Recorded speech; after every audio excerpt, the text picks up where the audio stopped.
but then 2 PhDs in sports sciences and in psychology. Seriously.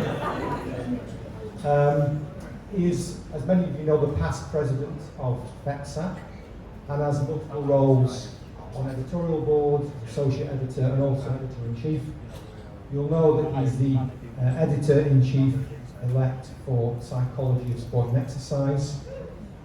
And I had the great pleasure of working with Markus as co-editor of a special issue of PSE at one of its many anniversaries, although that's a long time ago, 10 years ago, probably now. The focus of Markus's research, as many of you will know in performance psychology, is on motor learning, motor control, judgment and decision making in sports. He told me he favours a simple heuristic and an embodied cognition approach to falsify his own predictions that he made in 2017 about the future of sport and exercise psychology in this space in 2050, when we'll be into our 80s, in the German Journal of Exercise and Sport Research. I asked Markus, in terms of supporting the mental health agenda, what his 3 favourite F's were: favourite food, favourite film, favourite fun activity. Food, he loves spaghetti bolognese, which he had for endless days in a row during his PhD. His favourite film, most recently, is Formula One with Brad Pitt. The premise being it's old guys trying to behave as if they were still very young. We've all been there. And for fun, he's a paddleboarder. He loves paddleboarding when there's no wind, windsurfing when there's some wind, and watching others windsurf when there's too much wind. So it gives me great pleasure to welcome Markus to the stage, and we'll talk about the power of simplicity, how to choose and act. Markus,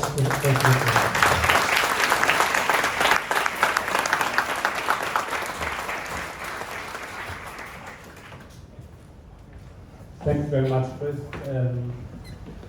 Thanks to the President of the Congress for having such a great Congress. Thanks to the President of ISSP, Raab-Keynote, for running this show and also inviting all the great keynotes, and of course all the MC members being here. So I would also say something very special, because we have here in this room one person who just turned 77, and she was for decades the ambassador of NASPA, the North American Society of Sport Psychology. Penny, where are you? Happy birthday. 77. And there you are. Congratulations.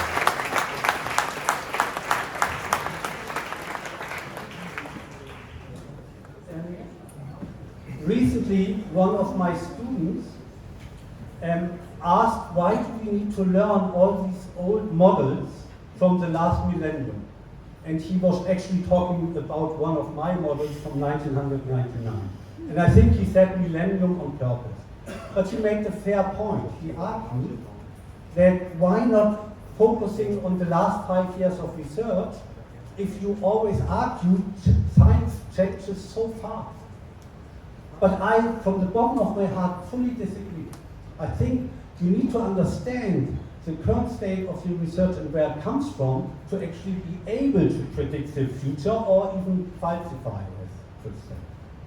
And I try to talk about the power of simplicity, which is a concept that I developed already, and you may not see it on the line here, in papers 10 years ago.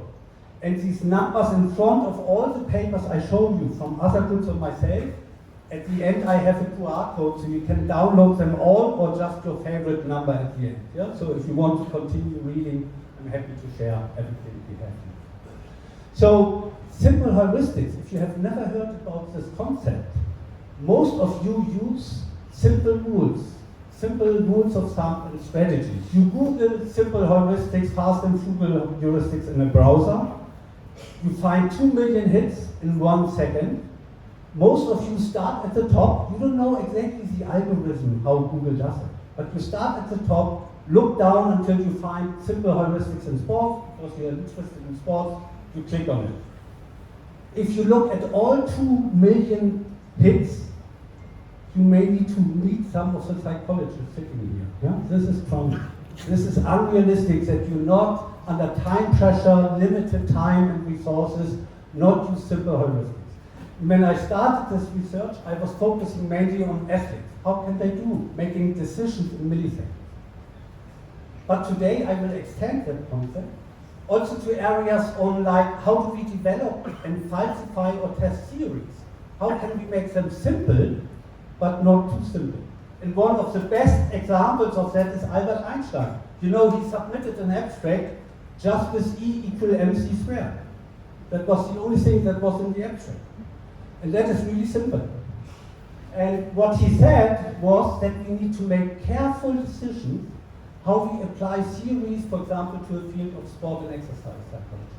And most know that by even a simpler sentence, that we should make everything as simple as possible, but not simpler. But how do you make a decision of that? How do you say, as a PhD, now I have enough empirical evidence to validate or not validate a model? How do you, as a practitioner, decide how much diagnostic and talks do I need to a client to understand the source of the problem? How many ideas you need to generate for the best or appropriate intervention you take? And this is something where simple heuristics can help us to explain that. And I give you now a couple of slides how we started with an approach on the behavioral level, but because ISSP asked me to talk about neuroscience and psychophysiology, my hidden agenda, it's not so hidden now I say it, but the hidden agenda is simply that I try to convince you that you also consider the body and the physiological activity of the body more when you do psychological skill training in the applied work or your experimental studies in Europe. And all the slides are more or less the same. So I give you one credit to co-authors, like here Joe Johnson, he's now a dean and professor of psychology at Miami University, US. And what we developed was what we call a take the first heuristic. So we gave people a task in which they need to generate, athletes generate options. Yeah, that is maybe in basketball, I shoot to the basket, pass to the left or to the right, or I may dribble past the defender. And then we ask them to just present these option generations verbally and then look at how good was the quality of these options. And it turned out that best athletes always trusted their intuition. That's why we call that take the first.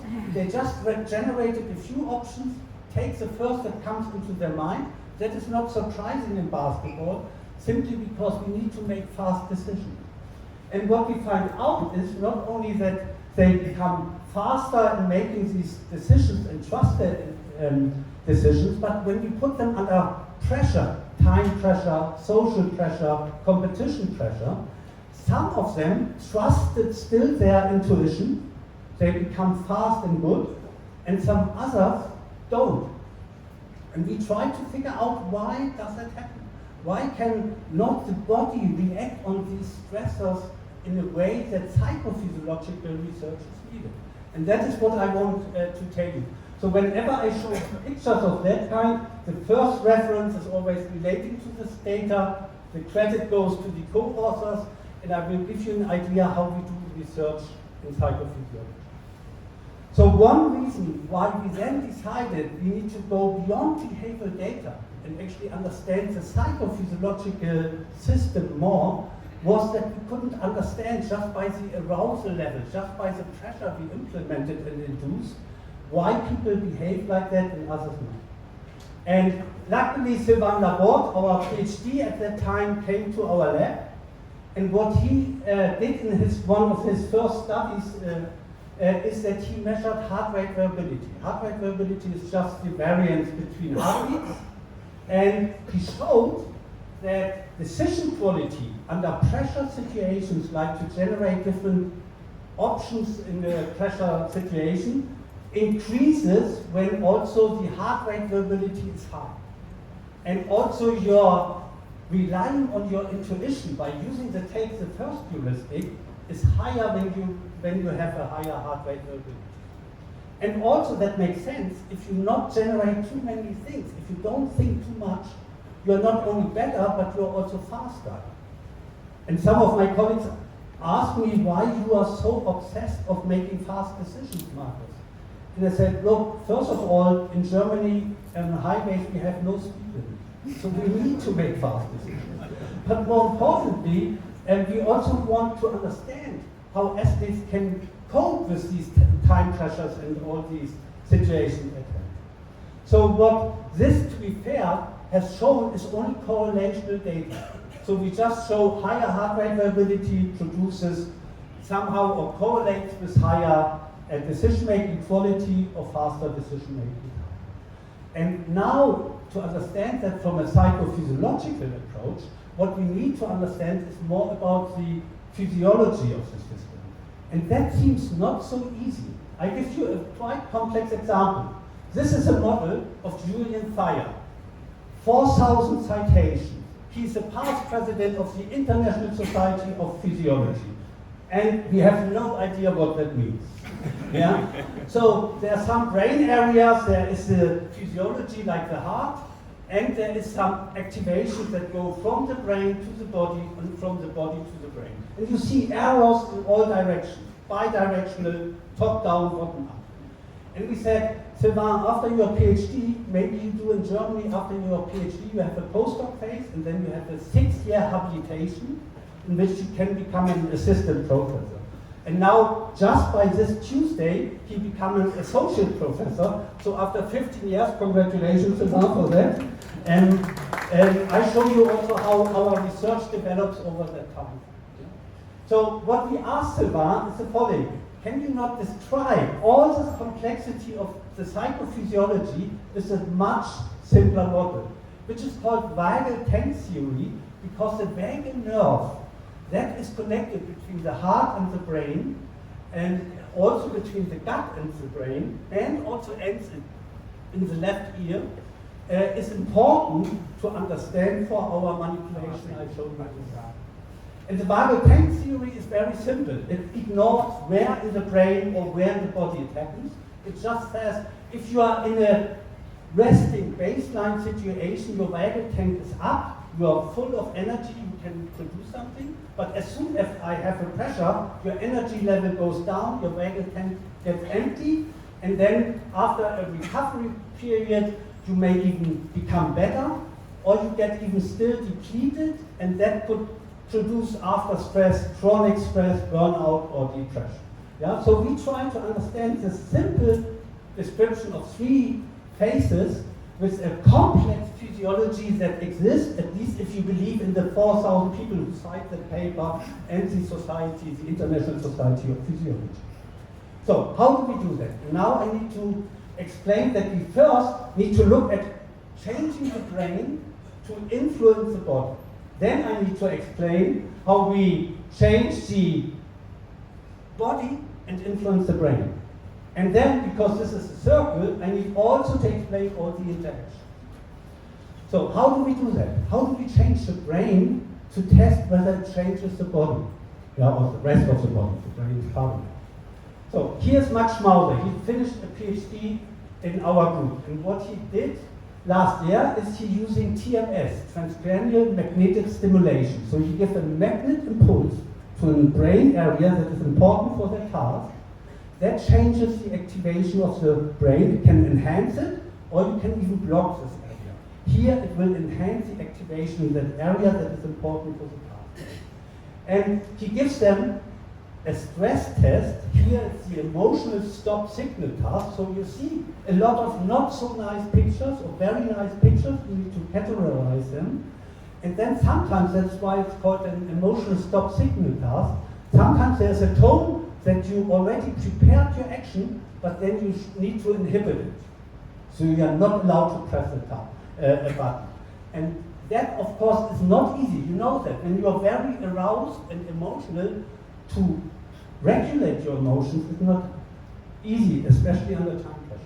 And it's also not easy then, maybe in basketball, to get deceived by an attacker to the left or to the right. Yeah? So stopping your prepared actions is not an easy task.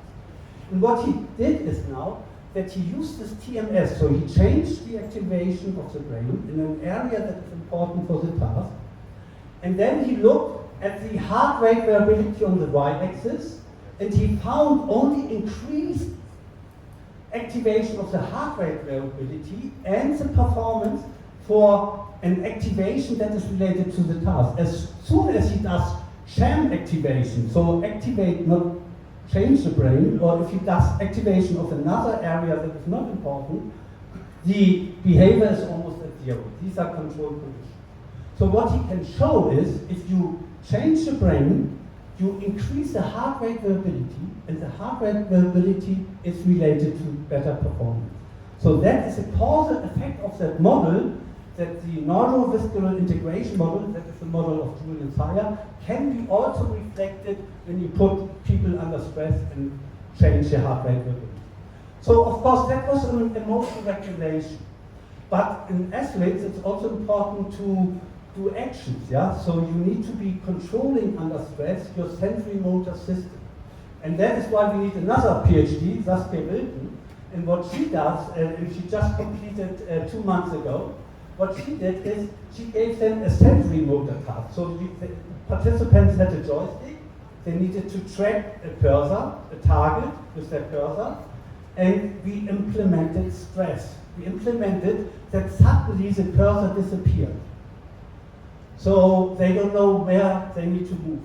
Or suddenly the control cursor disappeared and they don't know where they are. You can imagine if you drive home with a known street and lights go out, that is a very hard task.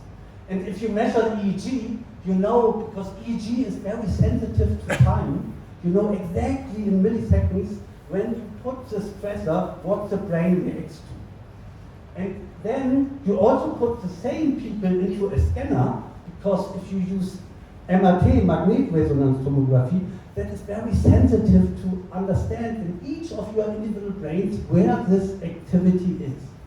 So you have a very precise temporal and spatial location of how people normally cope with stress. And because we used athletes and non-athletes, we did exactly the same as Max before. We used TMS, transcranial magnetic stimulation, but this time we blocked an area that was exactly in each of the individual brains at that time in which they need to produce the task. And if we do that, then actually what the non-athletes on the right side B do is they think too much. They think, how can I control? How can I regulate? That is why there's a lot of activation in the prefrontal cortex. But if you are athletes, you don't get panic. You regulate your sensory motor system to the cerebellum. That is fine-tuning. There's not a lot of conscious involved. They trust their intuition and they regulate all the activity down. And that is interesting because that has consequences how you cope with the emotions if you have already an expert athlete that is coping with this sensory motor activity. This, by the way, is not an easy PhD because you need to learn EEG, you need to program tasks, you need to do fMRI research and TMS. So I not recommend that to all of you. So these were two examples where we change the brain, either activate it or deactivate areas, and see how that changes heart rate variability. And that is then related to better performance. So that would be two examples where the complex model can be simplified by a much simpler model by just showing exactly the same effects, that if you are stressed, your variable activity goes down of your variable nerve and you recover, but it has a positive effect to your performance if we can increase the heart rate variability of the system.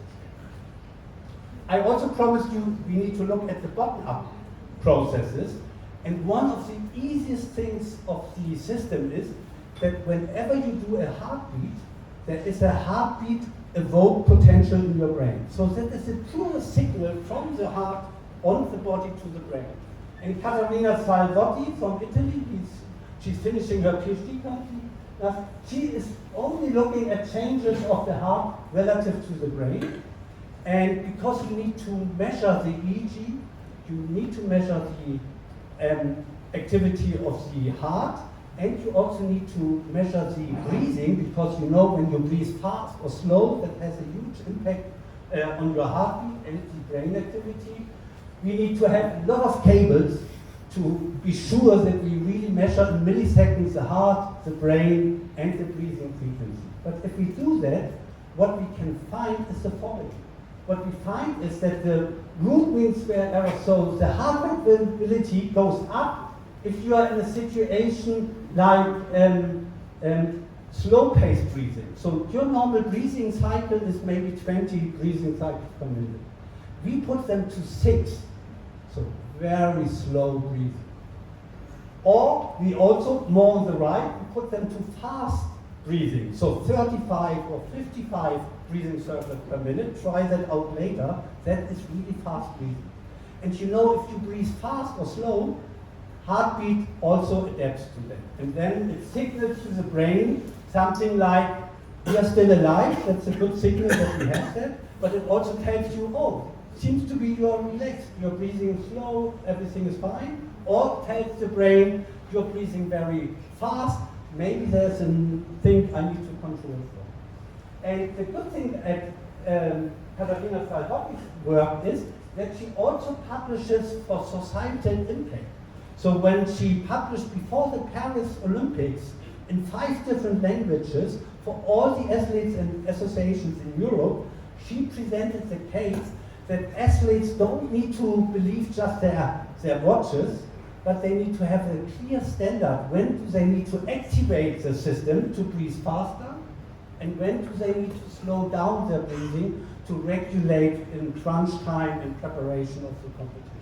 And we gave them exactly these and worked with a couple of colleagues from our institute and others in Europe. And I think this is also important, that we not only publish it in science, but we have a societal impact to the sport association. And Katharina is a good role model. So that would be a very easy way when you manipulate the body. Here's a heartbeat by breathing. And then you see changes in the brain, and you also see changes in the behavior, which I don't show you now. Yeah? So now, as I told you at the beginning, the vagal nerve, it's not only connecting the heart with the brain, but it also connects the gut with the brain. And that's why we have this literal saying of gut feelings or gut decision. That is physiologically plausible. There is a connection between the gut and the vagal nerve to the brain. That exists, that's why we have that, and that's why we talk about it. And luckily, Lisa Musculus, who was a PhD with us in the 6-year postdoc, now she has a professorship elsewhere. Lisa Musculus, by the way, is a great name in sports science and human science. And if it happens that one of your last names is Gluteus or Maximus, you should certainly write a paper together. And so what Lisa Musculus did is she changed what we call the alpha microbiome diversity. So we changed by probiotics 6 weeks the gut, and then see whether that has a cognitive effect to your decisions or to your emotions. That seems easy, but it's not so easy, because Lisa needed to have a triple blind design. So neither the participants know if they are taking probiotics with specific bacteria.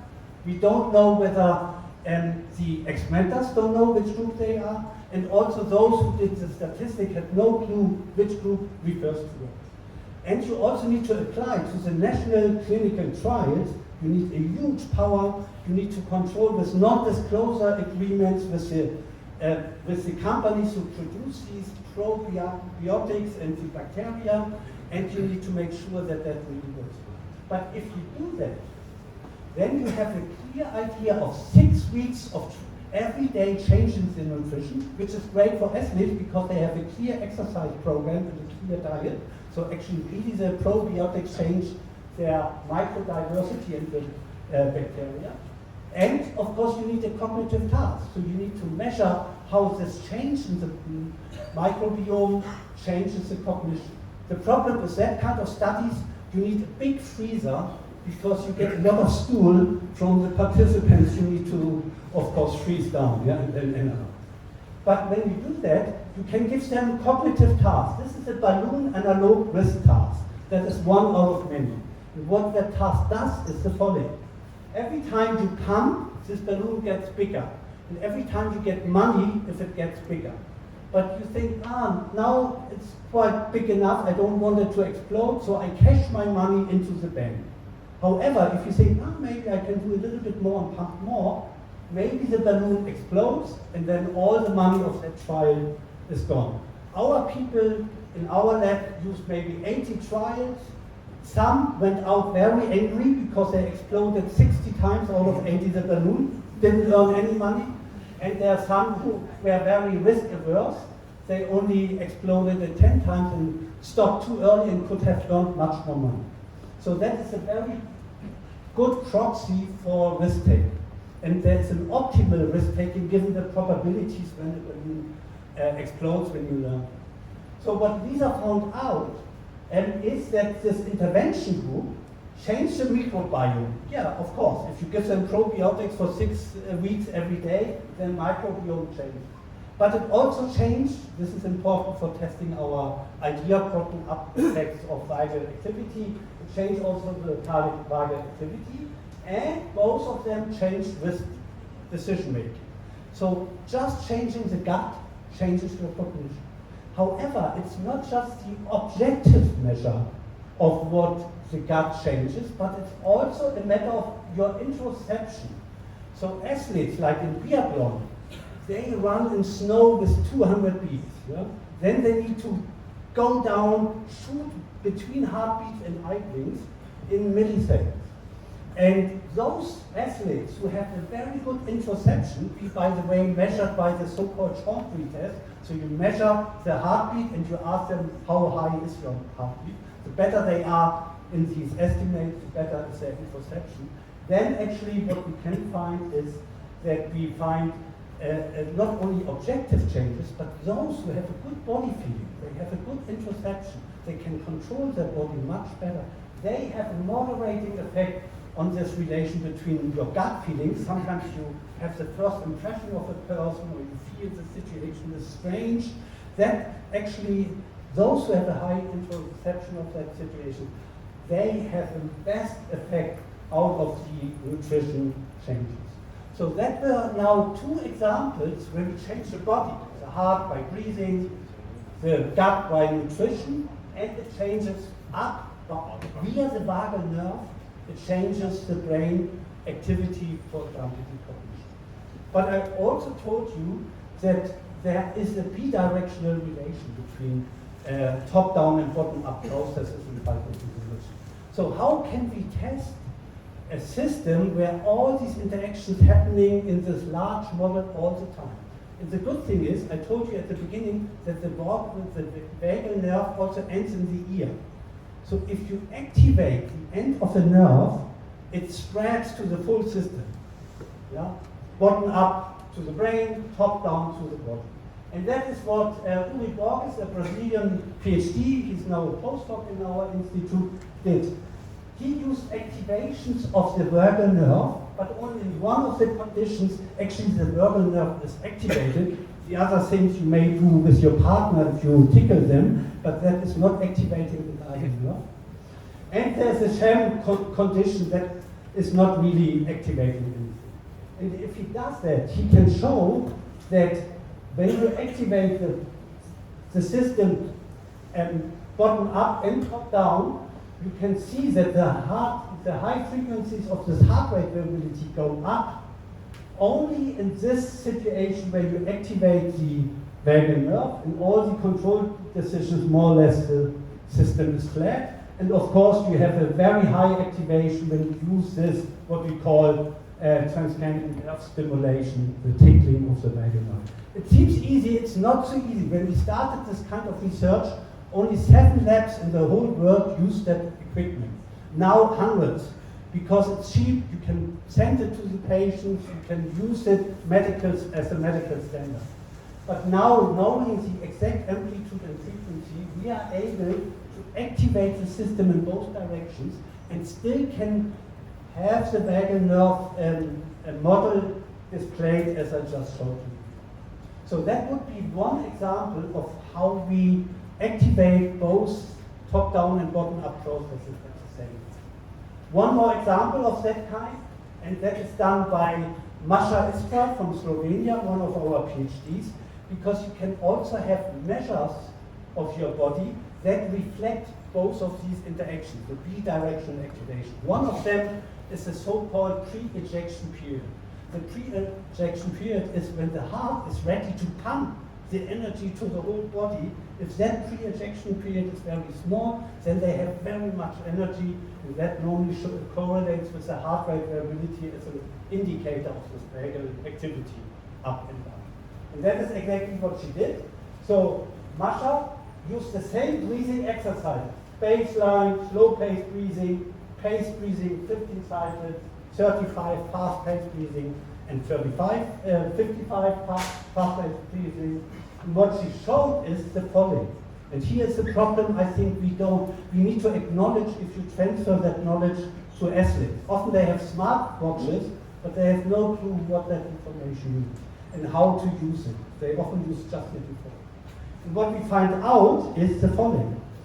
If you put them to slow-paced breathing, this is great because you have a reduced pre-ejection period, so activating both, and you also have a higher root mean square error so higher heart rate variability. So that is normally good if you want to activate something and get people under stress relaxed. And the yellow is all the participants who get fast-paced breathing and the sympathicus activation is increased. However, and that is the problem if you apply it to the field, is you see also a lot of the dots are zero. So you change breathing and the system of these athletes does not change. And you even see some of the blue dots down here, so you actually tell them relax, breathe slowly, and what they react as a system is the opposite. So they are not non-responders, but they are reverse responders. And that is not good. You can imagine that, yeah? So they feel discomfort. When they breathe so slow, they get even more stress. And that is why sometimes I love to shout to my Apple Watch, because it tells me now my blood pressure is too high. And I said, yeah, look in my calendar, I'm in the middle of a keynote, what do you think? I'm also 7 hours jet lag, I just arrived yesterday. So look and learn. And then it always recommends me a mindfulness training of 1 minute breathing at 6 beats. And I say, look at my heart rate variability. You know, 9 is much better for me. Yeah? So I think soon AI and the technology development will do that. Yeah? We will combine this data and it will be specialized. And it should tell me when it hears the toilet flush after my talk, now you have a minute, now relax, yeah? Now you can breathe, but with the exact 9 beats per minute that you need. So the problem is that we don't know that. And if you do yoga, mindfulness training, if you do psychological relaxation, mental imagery, motor imagery, you think that is good for the system. And for most of the dogs, it is. Yeah, blue goes up, yellow goes down if you want to activate and you want to relax them. However, for some, it has no effect. And for very few, it also has the reverse. So my hidden agenda was to motivate you to use HRV or any other measure of the physiology so you can test whether your interventions, your psychological skill training really has the effect you want to achieve in the system. Yeah? And that would be one of the recommendations Masha does, and that is something we highly recommend, that you not just use any default setting in breathing or just tell them to breathe, but we measure when it's beneficial and when it's not, when you need to activate the system before a competition, when they are too high, you need to regulate them down. And breathing would be a very cheap intervention. You do that 4,000 times a day, 1.7 million a year, 1.5 trillion in your life. Yeah? So it's free. Do not even think about it unless I put your attention. So that is one of the consequences of top-down, bottom-up, and both interactions in the system. So we need to acknowledge the body to change the cognition. We need to understand how cognition can also change the body. And if we measure it, we have maybe a validation. But as I said, it's not about objective and quantitative data. Introception, just the belief and the way how good you feel the body, also moderate the effect. It's not about making neuroscience important for sport and exercise psychology. It's just a method to validate your procedures. Yeah? That is what I want. Okay, so why does it matter? And you may know Stephen Curry, one of the best basketball players alive, and here's what he says. What is the smallest detail of basketball you can share with us? Probably breathing. And he goes on for half an hour. He talks too slow. I cannot show it now during the keynote. But if you find it in the internet, what he says is simply, nobody told him how to do it, which I think now with all the knowledge we can. But he learned that he needs to regulate breathing for crunch time, before the game, during situations like a free shot, and that we can optimize it, as I showed you with the individual differences. Yeah? So we can allow our system to make it happen, that we are good in helping our athletes on the individual level. Yeah? And I asked you at the beginning, everything should be made as simple as possible, but not simpler. And this is an example of Einstein. He can be very complex. But what is now the model we validated for top-down, bottom-up, and the interaction? Is that now simple? Is it too simple? Or is it maybe too complex? And to be fair to my colleagues, there are at least one group in the US and two in Europe who argue this model is not good, because it makes the situation, the description, too complex. It just has three phases. That means you need to run different ANOVAs or t-tests. You could just make it even more simple by saying the resting and the recovery are all inactive states. So group them together and compare them to the stress event. Then you have only one t-test. And you have a model that has only two phases, two components. We fully disagree, of course. We developed the model, and it's right to defend it first. But they have a fair point. If the length and the intensity of the stressor is not very high, yes, it looks like that resting and recovery comes to the same solution. However, in sports, that is very different. Yeah? In sports, in Olympic tournament, there is weeks of stress. There is high intensity of stress. And my highest stressful situation I remember when I was at the Rio Olympics was when one of the German national coaches died in a car accident on the way to the competition. And we need to cope with the athletes. Yeah? Do we continue training? How to talk to them? Who makes the decision if they compete or not? How do we do that? That is a critical life event that's stressful beyond this day, because they didn't do well the next days as well. If I had that knowledge at that time about the physiology, I would have loved to see their smartwatches. I would have loved to see how good they are already in the covering and how to cope with that. Maybe I would have individualized much more how we cope with that extreme stress. And of course, not all of that is so stressful like this extreme example, but you know, when you play competitions over weeks, that the recovery is not 100%. And that's why we believe that actually these three phases are important. I give you an example how we can now test it, because we can't ask Einstein whether this is a simple or too simple study. So what we did is the following. Just imagine you are walking on a frozen lake. Nice snow, you're skating, everything is fine. But then suddenly you crash into the water. Physiologically, what happens is the following. You have multiple stressors that add up. The first one is if water touches your face, you have a facial immersion effect. Yeah, because we know we cannot breathe underwater. Second, when you're underwater for long, you can't find the hole to go up to breathe. For 30 seconds, try it in the pool, but take somebody with you. For 30 seconds, no breathing underwater. That crashes all the survival actions of the physiology.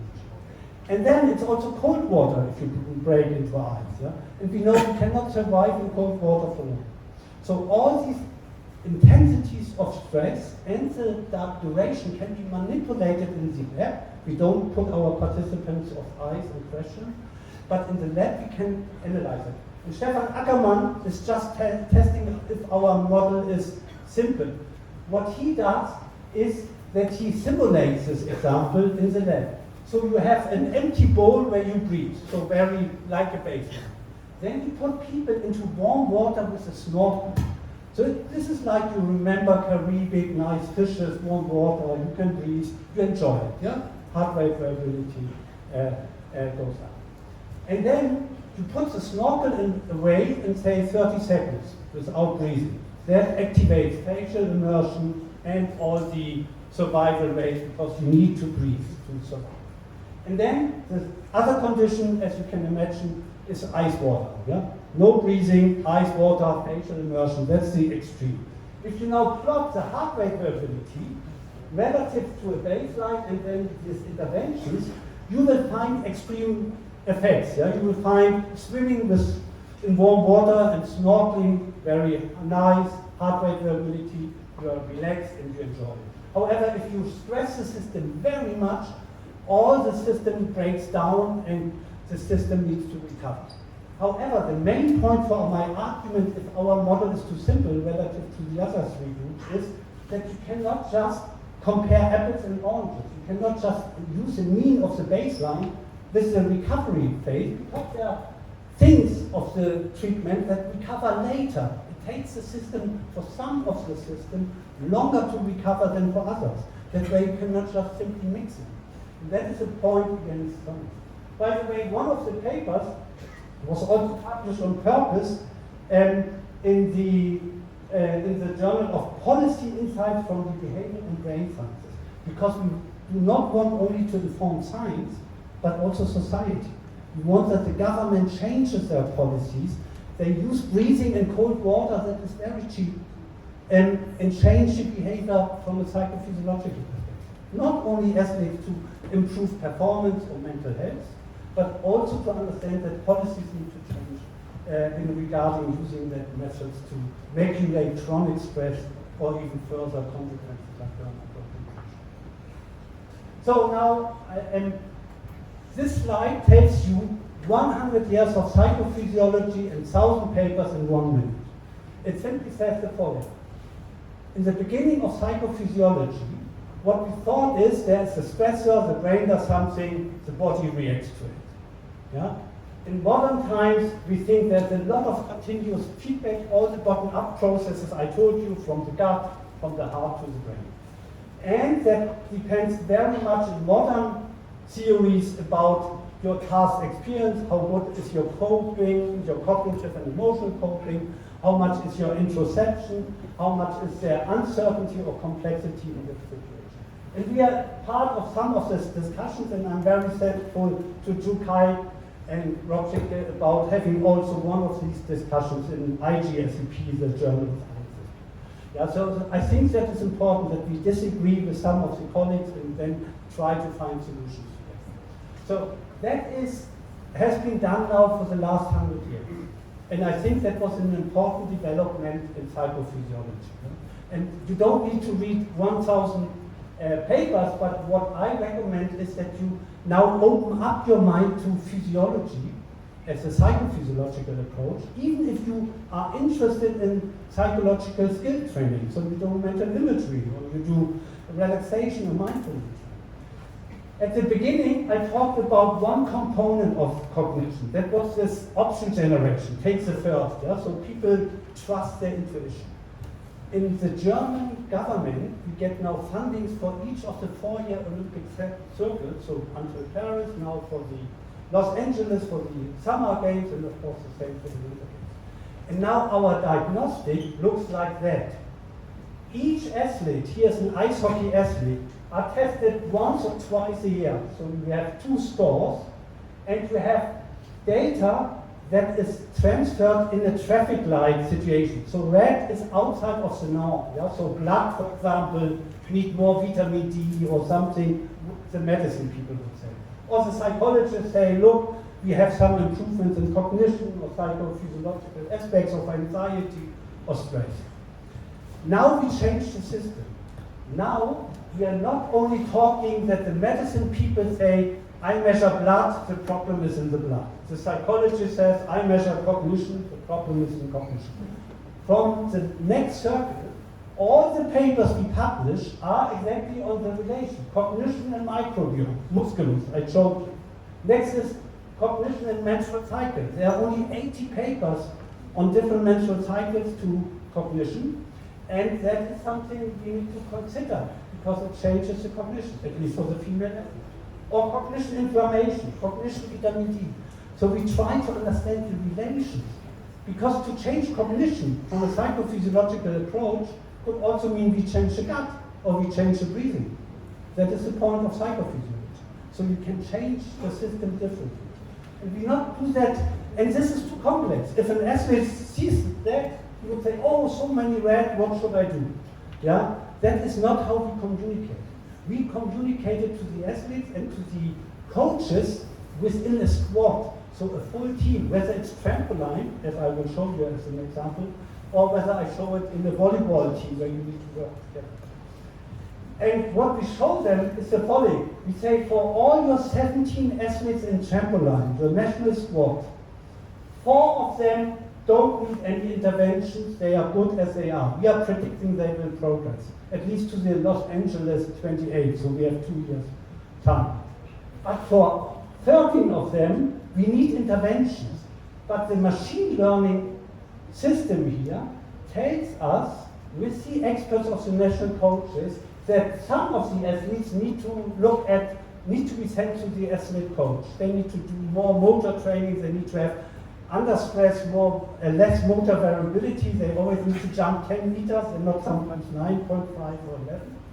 And some need we send to the sports psychologists because they are not good in sustained attention, they are not good in coping with long competition weekends or weeks of competition, so we set them to different systems. So I think that is a development where I've had my hidden agenda, where I hope you open also up to others. I'm not sure how much you want to talk to dentists, I'm not, but now actually I enjoy it. It's an extension of my conditioning. Yeah? Now I like to talk to them because they tell me how when they do strength training, how the teeth get inflammation and pain and how that changes their cognition. Yeah? So that becomes now important also for them. And Rob Fink and I wrote a paper with Charles Mayer on sports psychology meets sports technology. I think we need to open to work with these people together. And I think that is an important message from this kind of work. So, I have no stakes in these books, but I recommend them highly because these are books where you can get a much easier summary of psychophysiology. This one comes out next year by Sylvain. He talks about heart rate variability. So not only on the diagnostic and the testing of the model, but also how you train it, that people become better. And here I have stakes, to be fair. So if you want to read more complex performance psychology, so how to cope with female athletes, how to work with the elite system, with coaches, with parents, then the performance psychology book that comes out next year is recommended, and the new one by Lyle Zhu from China and from Canada, Massis, on cognitive neuroscience. So you get to read abroad. So this is maybe too early for Christmas presents, but maybe next year in spring or summer, I hope you will at least read one or two books.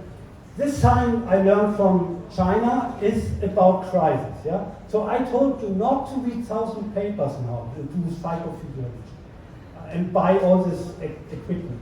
I told you to check whether you have validated measures of the body that can inform your treatments you do in your work anyway. Yeah? So keep it, but think about validation. And these two letters also mean two things, if I learned that correctly. One is that the crisis can be, of course, a threat, can be danger, but it can also be an opportunity. And that was at least what I understood, Rob, in our intention when we said sports psychology needs to meet sport technology, that actually if we open up, maybe our work becomes more impactful in this society and in sports science. Okay, let me close with the next minute by thanking my family. 5 kids, 2 dogs, 1 wife, no order implied other than frequency, of course. And Thanks to my co-authors, all the funding, you can imagine how much funding we need for these lab experiments in neuroscience. Also thanks to my performance research department, I've only talked about performance psychophysiology today, but here in the group there's also Hannah Dehaan on menstrual cycle, or Patricia Grover on illumination and stress, Laura Vogt on that, Silvan Laborde gives a workshop on heart rate training in the next day. So if you want to learn more about these people, you're very much welcome to join us. And I want you all to be in Cologne 2029. Come to the General Assembly, because you will know that the next World Congress of Sport Psychology of ISSP will in Cologne. And I give you just a short bit of time.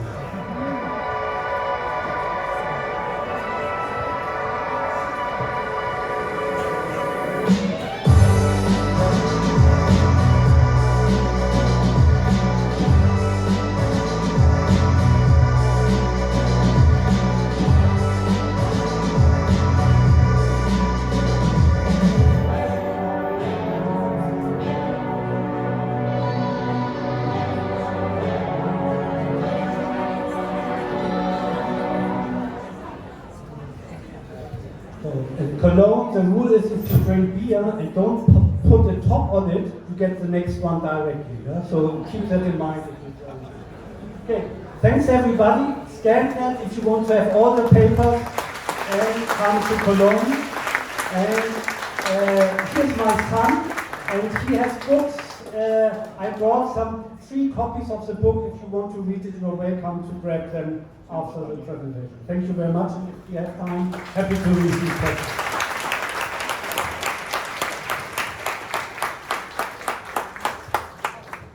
Thanks a lot, Markus, for that excellent talk. It's really interesting just to see and read some of the great interdisciplinarity in your research. And so we've got a few minutes for questions. So we've got maybe a couple of microphones going on. Sisha. Thank you, Markus. It's very nice presentation. Simple question. You mentioned a lot of HRV in your studies. What's the psychological functional meaning of HRV and the change of HRV? No, good question. So the heart rate variability is a proxy of the vagal nerve activation, which regulates the parasympathetic system, part of our system. And that's why it's a good indicator of how relaxed you are under stressful situations. And that is the function. So the system always needs to be regulating itself to be active. Now competition comes, but now I'm in the stress last shot in the game where I need to regulate. And HRV is just an indicator of that. There are many others, as I showed, the ejection period, the brain activation, but that would be a strong indicator for that function. Yeah, it's good that we have it, and that the brain knows what the heart does. Thank you. Okay. Who else? Anyone here? Yeah. Thank you, Markus. I promised to ask you a question, so I have to commit to my promise. You promised us that we should finish the lecture and go home with a simplicity. But I think it's very confusing what you told us. It's not, the system is not so simple. So from bottom up and from top down, the system works in harmony. But I think that when it becomes simple, it's when you become automated on some of the things. And then it is simple to do the main thing because you are not occupied by different stimuli in the environment. I want to hear from you, this was a note rather more than a question, but I would like to hear your opinion about the learning system, when it becomes simple so that expert can say, I take the decision automatically because I paid attention to everything and everything worked automatically and nice, while when you are a novice, everything becomes complex, so the system changes. What are your thoughts about the changing things that happen? Thanks, Gershon. And the answer is yes, we can trust our intuition quite early, but we show in longitudinal studies, I have not shown you today, when there is a turning point where you don't need to deliberate train and you can trust your intuition. That's when you start with the flow, with the momentum, with this automatization. But sometimes you can also get back to it, when you relearn. And that's why we need to optimize the system in a way that training is important. I even have a paper just on training intuition. How do we learn to become more intuitive? As I said, most people in medicine are interested in this fast decisions. Okay, any more questions? Looking around. Okay, while you're thinking, I have a question. Just in terms of practical implications, okay, so I know there's a few studies there, and obviously the transfer piece at the end, obviously working within a national governing body organisation. I'm just interested, as a practitioner, where you're at in terms of the influence of this work on coaches and the people you've got to reach to actually ensure that it actually makes a difference. Yeah, that's an important question, and we have in this project for 4 years we measure 600 athletes in 8 different sports, and every second week we have a competence meeting with the national coach, the sport directors, and the researchers, and the experts of the Olympic system, athlete trainers, sport psychologists, and we discuss each of the athletes as well as the decision tree I showed you, how we regulate a squad, a full group. So that is where we convince them that we don't have genetics to do better talent selection, but that you need to know if that athlete has a high propensity for injury, if that is in a specific mental cycle phase, and that therefore we need to change the training load and may work with them psychologically different because they are easier mentally fatigued than others. That is the consequence. That happens twice a month, actually always at the same time, so even I'm now 7 hours away. I think tomorrow at 9 p.m. I'm in a meeting for that. And any more questions? I'll just keep asking questions. Any questions? One more then. What would be your message to sort of younger practitioners coming into the field? In this particular space, particularly. So, as I said, I think you can validate your message and open up, whether it's to psychophysiology, so read one of the papers or books to get a feeling of what they do, and then maybe also be open to interdisciplinary work, as I showed you in the last. I think that boosts your knowledge. It also integrates our field to other fields, which all strive together to get better mental health or mental performance, and that's why I highly recommend that. Still do your specific topic. You need a PhD, you need a career. But still open up a little. That would be my message for today. Brilliant. Okay, everybody, if you want to give a applause.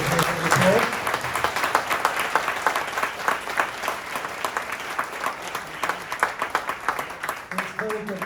We finished on time for food, which is, between me, Markus, an amazing achievement to finish on time. So have a great evening. Thank you. Thank you.